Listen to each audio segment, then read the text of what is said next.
feel jealousy is something that cripples the majority of our brothers, preventing them from maximizing their potential, right?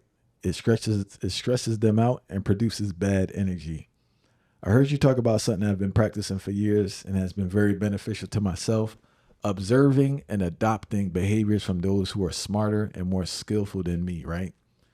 When did you learn about this secret weapon? And as a child, I was always very aware of my surroundings, right? Had a very high level of situational awareness because I came from an abusive, dysfunctional family.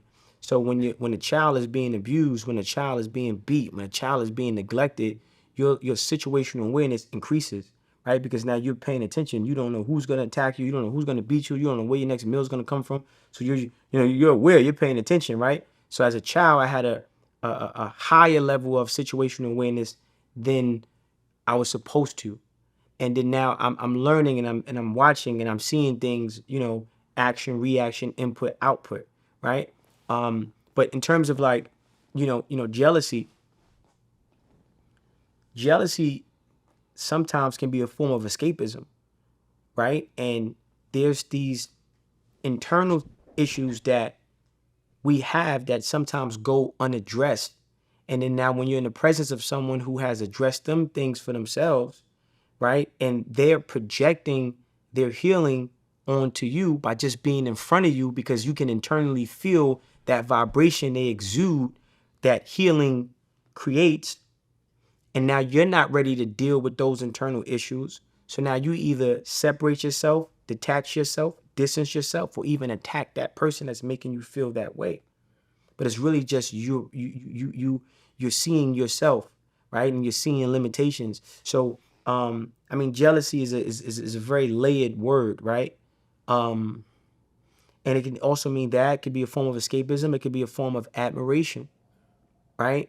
And that admiration, you despise yourself for having that admiration for that person. So now you want to attack that person, and you despise that person because you don't believe that you can do what that person has done, and you internalize that, and you're very afraid. You're very afraid to deal and confront your personal demons.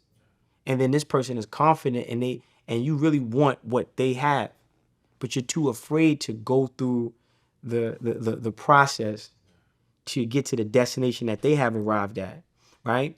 So I think communication helps with jealousy.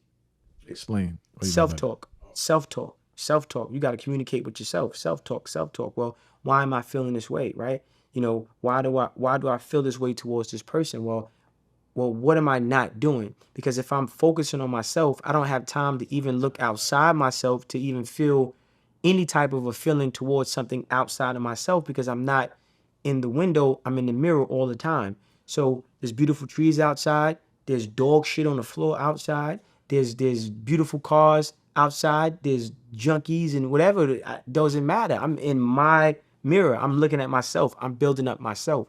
So I feel like, communication, self-communication, self-talk, and talking to yourself is important and saying affirmations positive about yourself, right? And then when you start to develop that self-esteem needed to take what once was something you were jealous of and convert it to now something that can inspire you and become inspiration and become fuel to your fire and become your proof of concept, become your indirect proof of concept, become your indirect point of reference.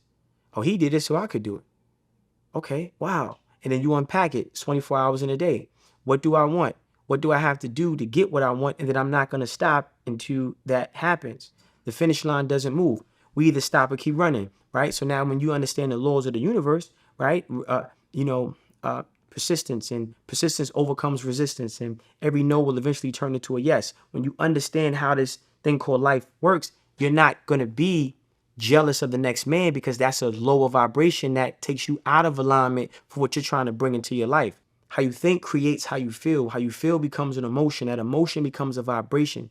That vibration becomes a magnet that attracts things to you, but also repels things away from you. So when you're thinking thoughts of anger, you're thinking thoughts of jealousy, you're thinking thoughts of frustration, you're repelling the good things the universe is trying to bring to you in your life. So it's in your best interest to no longer be jealous. It's in your best interest to no longer be angry. It's in your best interest to no longer talk bad or attack people who you feel shouldn't have what they have or you want what they have. It's in your best interest just to smile, be happy, and be grateful that you have a chance to acquire whatever it is that your heart desires.